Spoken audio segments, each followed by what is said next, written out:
Hi friends, आसतु जानिबा आज दिनटी मोर केमिति कटला। प्रथमे फ्रेश होइकी आसिकी मु सौंफ पानी बसैदेली। सौंफ पानी बसै सारा पर मु गली घर द्वार जो सब झाड़ू करने। घर द्वार झाड़ू कला बेले सौंफ पानीटा मत बहुत भल लगे आ मुझे सब निए कहीं पेट पे बहुत भल, पेट ठंडा रखे आ वेट लॉस में भी बहुत भल।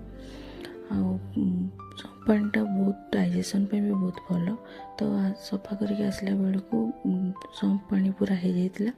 तापर मो हजबैंड आ मो दिज नहीं गली आ दुई जन आम नहीं सारा मैंने पी सारापर तापर मु गली योगा करने।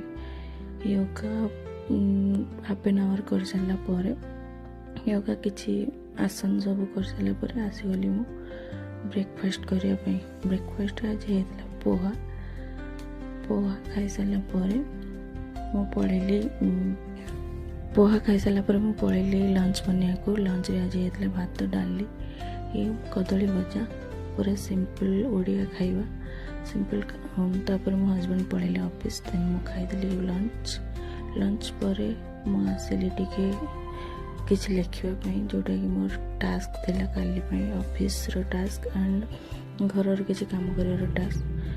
तापर किस समय पूरा ऑफिस रू तापर हजबैंड किसी स्नैक्स नहीं आसते आम दुई जन एंजॉय कलु।